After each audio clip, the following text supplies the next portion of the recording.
Знаеш ли в какви времена живеем? В момента всеки втори инфлуенсър в България прави YouTube или TikTok сериали. Само че те не са сериали.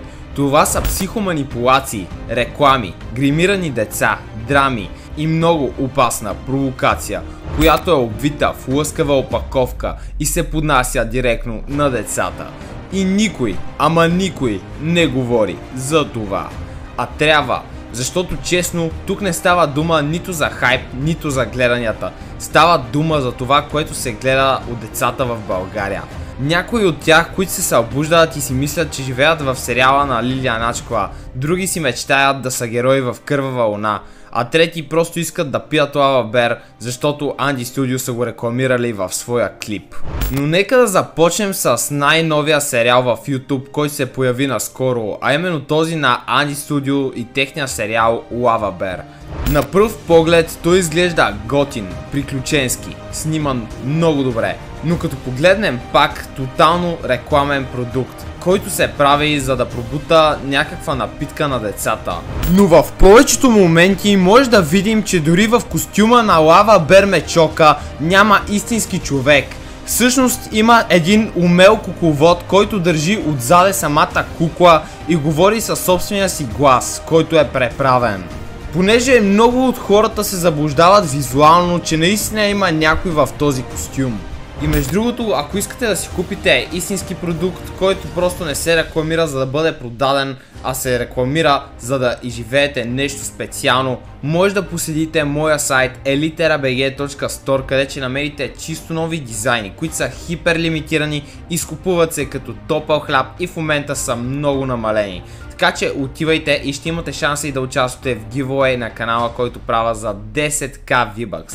Единственото, което трябва да направите е да си купите вашия първи дизайн или в онлайн магазина ми, или в нашите реални магазини на улица Граф Игнатиев 53В.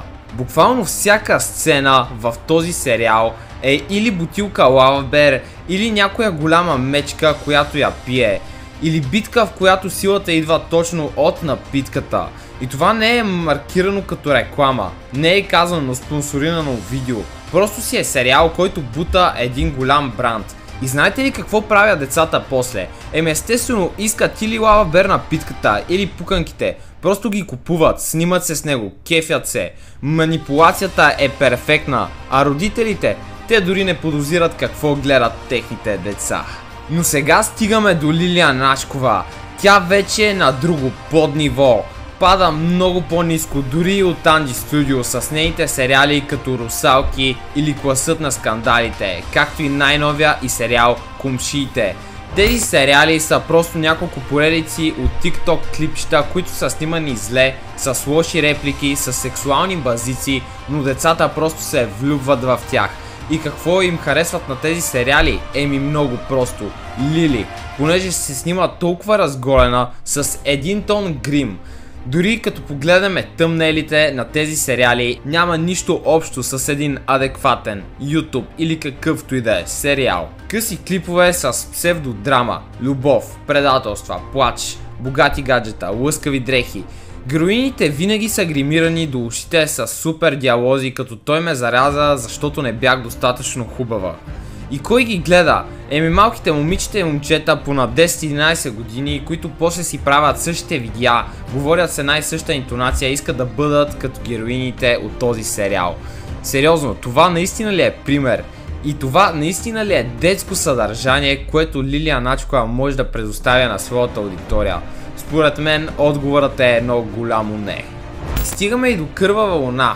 Ако мислиш, че не може да стане още по-кринч, ето ти и Дени, познат като Антилопата. Сериалите са му буквално като Stranger Things, ама с по-нисък бюджет и няма възрастово ограничение, като Кървава луна. В този сериал има и убийства, преследвания, магии, черни ритуали, признаци, проклятия. И всичко това се поднася с музика, монтаж, актьорска игра, която за дете изглежда супер истинска. Само че като се загледаме малко по-навътре в тези сериали, репликите понякога куцат. Децата обожават тези поредици, но също така има и деца, които после не могат да спят, плашат се, започват да вярват в някакви глупости, които са представени от самите сериали.